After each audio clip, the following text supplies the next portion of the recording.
Welcome to another amazing episode of the Honourable Football Diaries, the football podcast where banter meets bold takes and no position is offside. Are you a fan of the entertaining tiki-taka? Do you support the conservative counter-attack or you support the pragmatic park-the-ball style of play? Whether you support the English Premier League, the La Liga, French Ligue 1, Italian Serie A, Bundesliga, above all, the Nigerian Professional Football League, we've got you covered on Honourable Football Diaries. My name is Honourable Template and I'm your host for this podcast. My guest on today's episode is a veteran sport journalist. For those of us who are very familiar with the football program Monday Night Football on Supersport, we'll be very familiar with his face. He's the co-founder of 08 Production. He's a TV presenter and also a radio anchor. I'm talking about no other person than Mr. Charles Anazodo. Oga Charles, I welcome you specially to Honourable Football Diaries. It's a huge honor and privilege to have a veteran on my podcast, and thank you for accepting at the shortest notice. Nice to be here. But being described as a veteran, well, that's a different conversation. But it's nice to be here. Thank you very much. So let's just get straight into the discussion. My discussion to you my first conversation will be on the Super Eagles of Nigeria. We have been struggling with qualifications. We missed out on the World Cup 2022, Qatar 2022. We are on the verge of missing out on the 2026 FIFA World Cup. What do you think is the problem? Where do you think the issue is at? Is it with the crop of players we are inviting to our national team? Or do you think it's with the Nigerian Football Federation? Or do you think it's the coaches that we have employed in the past 3, 4, 5 years? It's a myriad of issues, to be honest. Let's begin with Qatar World Cup 2022. All we had to do was play one game against Ghana. Yeah, home and away, and qualify for the World Cup. The first leg in Ghana was a good result. Yes. Yeah, we didn't lose that particular fixture, which was a good result. So everybody had high expectations, high hopes that playing in Abuja would undoubtedly get us the result that we wanted. I was in Abuja for that particular fixture, live in the stadium, and for the very first time, people were skeptical about Nigerians coming out in large numbers at the Abuja Stadium because of where it's situated, because of the size, 60,000 capacity. Can we fill up the stadium? But lo and behold, it was full to the brim. And people were standing along the corridors and everything. So Nigerians really showed a lot of belief in the Super Eagles' ability to get the job done. But lo and behold... after the game, everyone around me, spectators sat back and they recognized, because we had been talking while the game was on, and a number of them sat back and said to me, "But is it over? I mean, there's supposed to be penalties, there's supposed to be extra time," or just because they were in shock that the Super Eagles didn't win the game, and the reality of not going to the FIFA World Cup hadn't dawned yet, because people sat back for a bit and they were not sure what was going to happen, what the next step was. And I said, look, it's over. Wow. It's done. We're not going to be at the World Cup. And before we knew it, there was chaos in the stadium. There was madness, mayhem everywhere, people destroying property, because it was something Nigerians could just not come to terms with, I don't think the Football Federation can be blamed. And when I say these things, a lot of people look at me and think Charles is an establishment person. He's always supporting, authority. And I'm like, sit back and remove the toga of sentimentality. Remove the toga of maybe the Football Federation of the past not having done their jobs, which we can all relate with.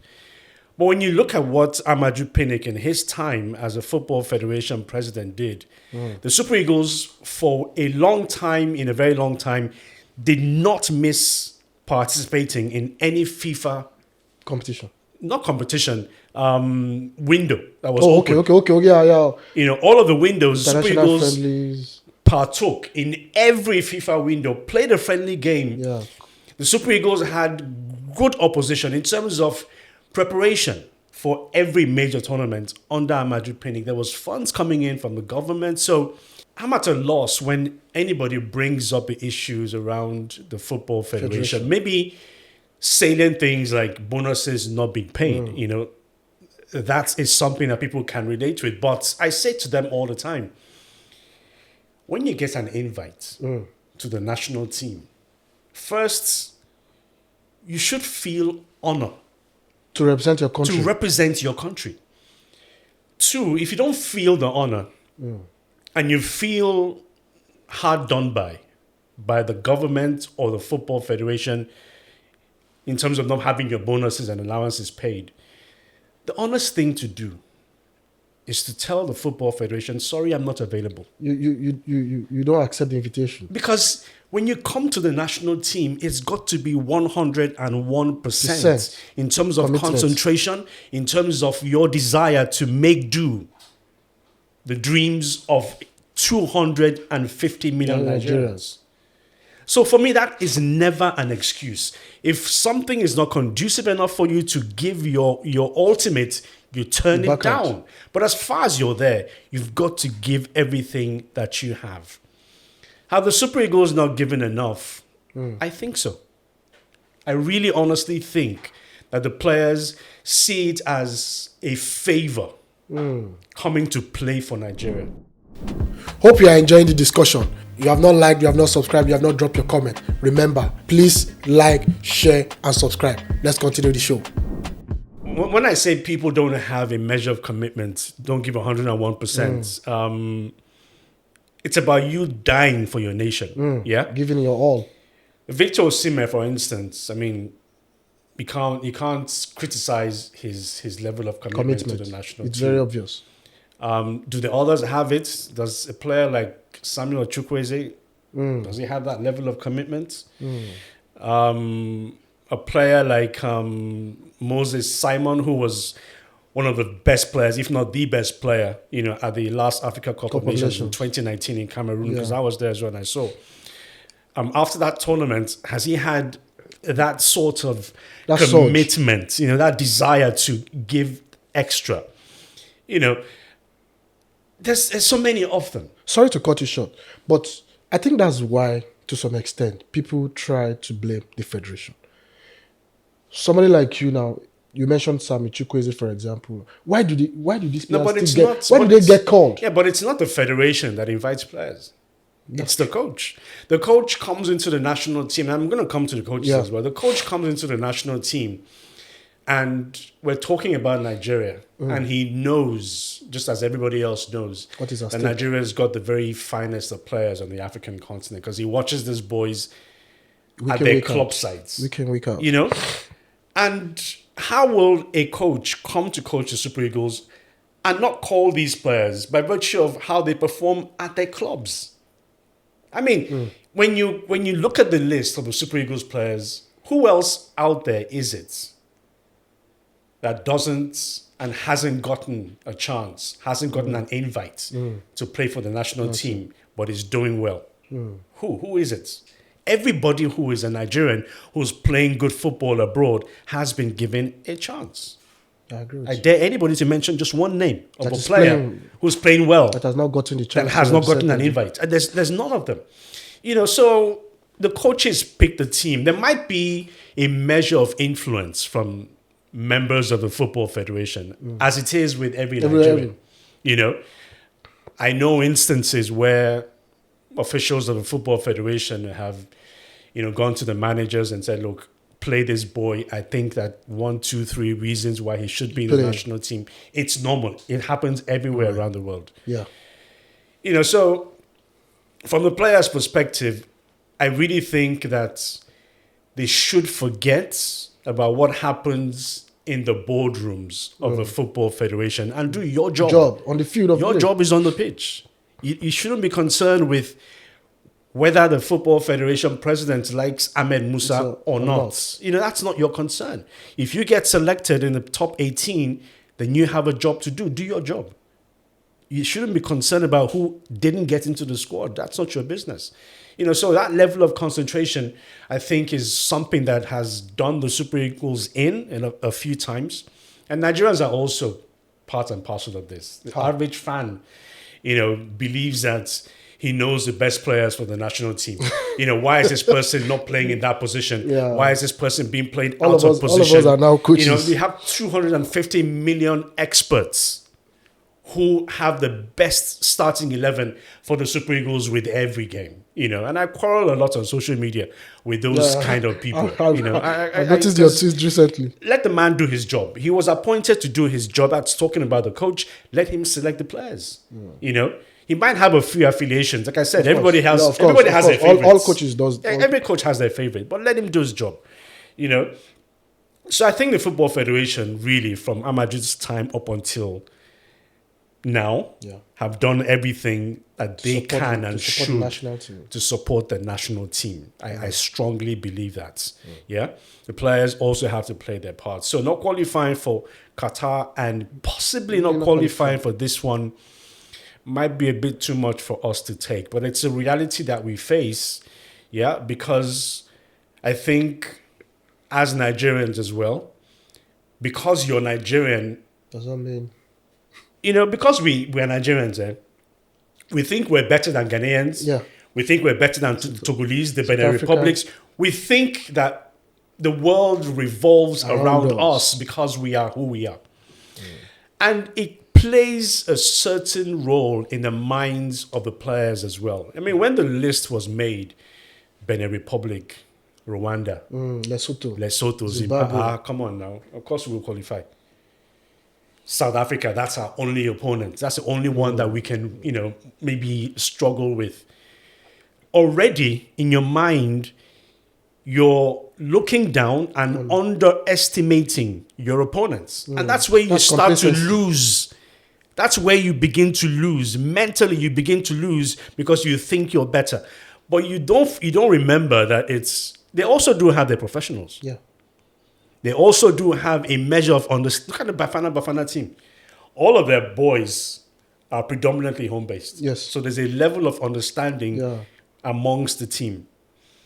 Benin Republic is coached by a manager General, who qualified us for every major tournament with games to spare. We fired him because they said our football was going down the drain. And I asked the question, how do you define or determine when your football is not progressing? Is it by playing tiki-taka football? Or is it by qualifying for major tournaments and doing it with ease? You fired Guerrero because of some sort of sentimentality that I do not understand. And the sport minister was also involved in that situation. And a lot of high-ranking journalists in this country supported the idea of firing Guerrero because they said our football is not interesting to watch. Who gives? Who gives? As far as he's getting the job done. You employed him to get the job done, to qualify the national team for major tournaments, which he did. And then you sack him. Okay, fine, well and good. And he's doing well. You bring a Posero. Yeah? I don't even know why the football... That's why I fault Amaju Pinnick. You listen to the voice of Nigerians because you want to please people. You listen to the sports minister. He's your boss. I understand. Yeah? But you also have to stand strong and say, look, this is the objective. And we have been meeting our objectives. This will not be done. Sometimes you need to take a stand. If you're not going to allow this man do his job, then I will step down because you believe in something. But we allowed it to go. And the man was fired. Now he's on the verge of qualifying for a World Cup with Benin Republic. So it's a difficult situation. Then we got Posero.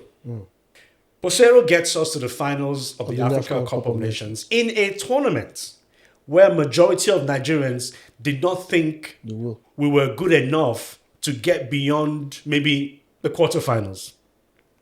We get to the finals, we lose to the host nation. And I tell people that, look, even if you had put Brazil, England, Germany in the finals of that AFCON, with the way and manner by which they qualified for the final, and the number of people that were in, there's nobody on the face of the earth that would have beaten Cote d'Ivoire that night. With that momentum. Nobody. The man gets to the finals. Yeah, he loses, understandably. Yeah. And Nigerians come up again as usual with the same narrative. He played defensive football. Nigeria is not known for playing defensive football. We should be playing, whatever it is. Football. I don't know why we think we're Brazil, but somehow we think we are. Defensive. But he got to the finals playing defensive football, knowing that this is the quality of players that I have. This is the strength of the team, and I need to use the strength of the team to get to a certain point. No, the game is too defensive. We don't like it. Basero reads the newspapers. He reads comments on social media. He understands the body language of the Football Federation, who were lackadaisical about giving him a contract extension when they should have. Basero decides to walk away. And I can't blame him for that. If you don't have the support of the country that you're coaching... I didn't know he actually resigned. I thought he was fired. He wasn't fired. He walked away. Wow. He walked away. From what I hear, the Football Federation reluctantly had a contract on the table for him to sign. But the man didn't think that he had enough support. So he walked away, Then who do we bring in? Finidi George. Finidi George had been in the system. Was his assistant. Had been there. Finidi George was supposed to win one game. He had played friendly matches. Yes. Mali, Ghana. Yeah. Played against the same manager who's in charge now. Yeah. Against Mali. Yeah, Eric Chell. Eric Chell was manager of Mali. We lost to Mali. Yes, I know. We lost. Finidi has one game to play against Benin Republic. We hadn't lost to Benin Republic in 40 years. 40 years. A qualifier and the Super Eagles lost. Some players spoke about, Finidi not being the kind of coach they envisaged. Sadiq Umar, to be precise. Yeah, I know. Complained about Finidi George and, just different stuff. But the bottom line is he lost to Benin Republic. And as far as I'm concerned, we are on the verge of not qualifying for the World Cup because of that game. It would have put us in good stead to qualify. A lot of people mention the Zimbabwe game. We drew, Eric Shell. Why did we draw? But he didn't lose. Yeah. Finidi lost 3 points and 1 point. You lose 3 points and you gain 1. So now we find ourselves in this precarious situation and we're looking towards the calculators. Our next game is against Benin Republic. Yeah. Against Genaro. I don't know how we're going to win that game. to be honest, I don't know how we're going to win it. Because now we have our backs against the wall, pressure. How do the Super Eagles manage when they're pressurized? We saw it against Zimbabwe. It didn't work. Now against Benin Republic, a man who knows the Super Eagles in and out. Remember, he beat us earlier. Yeah. I don't see how that's going to happen. So as much as we like to profess hope, you've got to be realistic. And the reality that we face is that it's not in our hands. We're missing out another World Cup. Sadly so. So I don't blame the Football Federation. You blame the players. I blame the players for their mentality. I blame the players for looking at this as complacency. Easy complacency. Hope you are enjoying the discussion. You have not liked, you have not subscribed, you have not dropped your comment. Remember, please like, share, and subscribe. Let's continue the show. Okay, let me throw this at you. Do you think the 3 coaches we've gotten in the last 3 to 4 years, do you think they are at our standard? Going by Finidi George, Basero. What is our standard? What is our standard? Nigerians, we expect a lot. We've won 3 Africa Cup of Nations, been to the World Cup 94, 98, 2002, 98, 202, missed out on 206, 2010, 2014. A lot of people now think it's our birthright to be at the FIFA World Cup, but you've got to work hard for it. Yeah. Do we have the quality to attract the big managers? The big managers. Can we even afford them? And I ask, who are the big managers really? Who are they? At some point, Nigerians were clamoring for you can't get a European manager because you cannot afford a European manager. Nigerians were clamoring for this former coach of I think Ivory Coast. I can't remember his name. Yeah, the guy who always wears a white Yes, shirt. yes. I can't remember his name. Yeah, I know who you're talking about. His name skips my memory now as Yeah. well. But from what I also learned from the Football Federation, they were also thinking along those lines. Yeah. But the man had done so much with Cote d'Ivoire, done so much with Zambia, done a lot with the French women's national team, Saudi Arabia, if I'm correct. I'm not sure. Yeah, in the Middle East. I think so, yeah. And now his stock has risen. And the fees that he commands right now is north of $100,000 a month. Wow, that's a huge one. Can Nigeria afford to pay $100,000 a month? Some people would say, but we have the money. We have the money, so why are we owing coaches when we pay them less? So you start to wonder, where's the money coming from? Corporate Nigeria needs to wade into the matter. You can't leave everything for the government to deal with all of the time. Because, Nigeria has so many problems. Of course. And football, which is a unifying factor for all of us, yes, we agree, but is not at the top of our priorities. It's not about paying a coach. So if you can't afford to pay the high-ranking coaches, then you've got to go for the mid-level ones. Yeah. But in doing that, you've also got to find a man who is ambitious. General was ambitious. Posero was ambitious. But we let them go. Which local coach has the pedigree, qualification to coach the national team? A lot of people would mention Samson Siasia. Samson Siasia didn't qualify us for the AFCON 2012.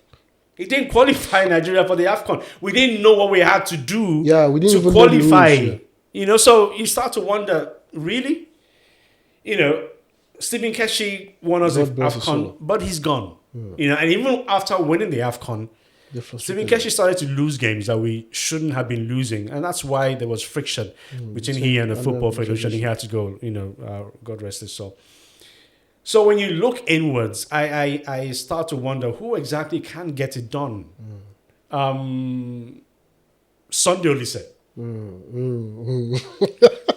Maybe his style of his method of his thinking sometimes rubs people the wrong way, And when he was in charge, we didn't lose a few matches while he was in charge, but there was friction. Which didn't all go well with a lot of people. So there's a lot in there. So it's a difficult situation because Nigerians are way, way too demanding. If that's a good thing or a bad thing, it depends on how you look at it. But we also have to be realistic in our desires, in our dreams, goals, aspirations, ambitions, and really, really look inwards, look at ourselves and truly evaluate who and what we are. Yes, we have a very good name. We've accomplished quite a bit in African football. In world football, not so. I agree. Not so. Because Pele, back in his days, was very vocal when he said Nigeria will be the first nation to win the World Cup. It's not going to happen. The likes of Cameroon, Morocco, Senegal, Morocco have gotten further than Nigeria. Nobody thought that would happen. To the semi-final. But, they've done that because they looked inward, because they didn't think about the fanfare. Nigerians are very jaye kind of people. You like to just have fun. But you have sometimes got to sit back in your chair and really think about what it is that you want to achieve and accomplish. And sometimes I don't blame the Football Federation president because every Nigerian wants to win every game. Doesn't matter how you do it, just win. But you've got to also look back and if I were president today, I would tell Nigerians that, look, this is my dream. This is where I want Nigeria to be in a couple of years. But in doing that, we have to accept losses. We have to maybe shut down for a little bit. I'm not saying not qualify for tournaments, not participate. But when you don't, you've got to realize that there truly is a rebuilding process. Not because we say the words, but we've got to also do it. Really and truly rebuild and start from the grassroots. Everyone's always talking about the grassroots here and there, but They just mouth those words. They never really do it because of the pressure that they face. Because of the pressure that's leadership faces in this country at every level. At every level. People expect people in leadership to be magicians. But this is a country that is diverse and everybody believes that he or she is an expert. And sometimes it's a drawback for us as a people, and that's something we need to work on. Let me just ask you this. Who is the greatest footballer you think Nigeria has ever produced? Nigeria as a country has ever produced? It's difficult. Mine is JJ Okocha. Oga Godwin said Stephen Keshi. It's difficult. If you say the most... Not successful. No, if you say the most prominent, you could say JJ, because everywhere around the world where you go and you say you're Nigerian, the first thing they do is ask you about JJ Okocha. Do you know JJ? So he's in the face of everybody. But by your own assessment and parameter, he's the most popular, but not the greatest. No, I wouldn't say JJ. Rashidi Yekini. Shegun Odegbami. The mathematical. Muda Lawal. It's sad that we don't look at goalkeepers when we talk football.